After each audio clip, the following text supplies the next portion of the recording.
There was once a poor farmer. He lived in a small village with his beautiful wife. Their house was small. The roof leaked when it rained. The floor was just hard earth. But every morning, the farmer woke up before the sun, smiling, because he loved his wife. He worked in the fields from sunrise to sunset. In the heat, in the rain, it didn't matter. He worked. His wife? She stayed home. She didn't cook much. She didn't clean much. She spent hours in front of a small mirror, brushing her hair, rubbing creams on her skin. One day, while he was leaving for the fields, he said gently, "Come with me. I could use your help today." She laughed. "Your hands are made for work," she said. "Mine are made for beauty." The farmer sighed, but he didn't complain. Days turned into weeks. Weeks turned into months. One night while they ate, the wife said, "I'm tired of this life. Look at me. I'm beautiful. I deserve better. Why don't you earn more? Buy me nice clothes. Buy me perfumes. Everyone in the village talks about how poor we are." The farmer put down his food. "I'm doing the best I can," he said quietly. "It's not enough," she replied, looking away.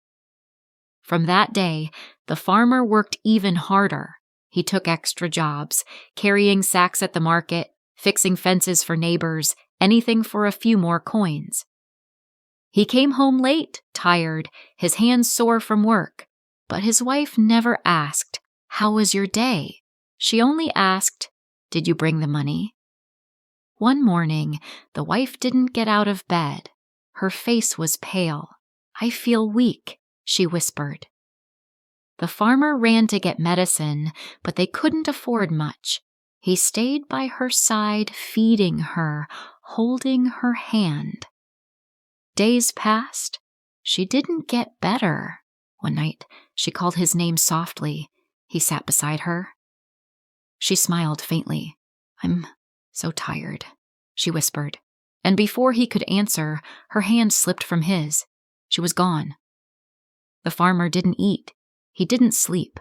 He sat beside her body, his eyes red. The neighbors came. "It's time to bury her," they said. "No," the farmer whispered. "I can't. Not yet." That night, he looked up at the stars. "Gods, if you're listening, help me. Bring her back. I'll give anything." The next morning, he made a decision. He sold everything, his tools, his animals, even their pots and blankets. He used the money to buy a small wooden boat. "I will find the land of the gods," he told himself. "They can bring her back." He placed her body gently in the boat and set off down the river. Days turned into nights. He rode through storms, through burning sun, through fog so thick he couldn't see the water. Then one morning, the fog lifted. In front of him was a mountain so tall its top touched the clouds. "This must be the place," he said. He carried his wife's body up the mountain. It was heavy. His legs shook, but he didn't stop. Halfway up, he saw an old man sitting on a rock. "You must be a god," the farmer said. The old man smiled. "Why have you come?" The farmer told him everything. His wife's beauty, her sickness, her death, and his long journey. "You are a good husband," the old man said. "But why do you want her back?" The farmer's voice broke. "She is everything to me. Please, bring her back." The old man thought for a moment. "All right, I will tell you a secret. If you drop 3 drops of your blood into her mouth, she will live again. But remember, if she does something wrong, remind her she lives because of your blood." The farmer didn't wait. He cut his finger. 3 drops fell into her mouth. Her eyes opened. She took a deep breath. "Where am I?" she whispered. The farmer cried and held her. "You're back. That's all that matters." They went down the mountain and returned to the river. But now they had nothing. No home, no food, no money. The wife looked around the empty boat. How will he buy me anything now? She thought. They stopped at a busy port. The farmer went to the market to buy some food, leaving his wife alone on their small boat. She watched the bustling port with curiosity. Children laughed as they ran past, merchants shouted prices, and large ships unloaded crates of goods. The smells of spices, fish, and bread filled the air. She leaned on the side of the boat, feeling a little lonely and tired. A rich man walked along the dock and noticed her sitting there. He was tall and confident, wearing fine clothes, gold rings on his fingers, and a fancy hat. He stopped at the edge of the dock, looking at her carefully. A slow smile spread across his lips. "You are very beautiful," he said softly. "Why are you sitting here all alone? Come with me. I can give you anything you want." She looked at him, her heart beating fast. She thought of her empty home, the hard life with the farmer, and the endless struggle. For a moment, she imagined a life with luxury, soft beds, fine clothes, and no worries.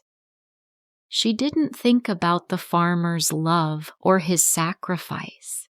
She climbed out of her small boat, stepped onto the dock, and followed the rich man onto his big ship and sailed away. When the farmer came back, she was gone. He searched the port, asking everyone, but she had vanished. A year passed. One day in the marketplace, he saw her again. She was wearing silk clothes, heavy jewelry. She looked even more beautiful than before. He walked up to her. "Come home," he said. She laughed. "Home? With you? I have everything I want now." The farmer's voice trembled. "Remember, you live because of 3 drops of my blood." She smirked. "So, do you want them back?" The farmer looked at her. "Yes." She poked her finger with a needle and let 3 drops of blood fall. Her face turned pale. Her hands shook. She gasped for air, then collapsed. This time, something strange happened. Her body shrank. Her arms became tiny wings. Her mouth turned into a sharp needle. She had turned into the first mosquito, and from that day on, mosquitoes fly around at night, searching for human blood, still hoping one day to become beautiful again. If you liked this story, please like, comment, share, and subscribe.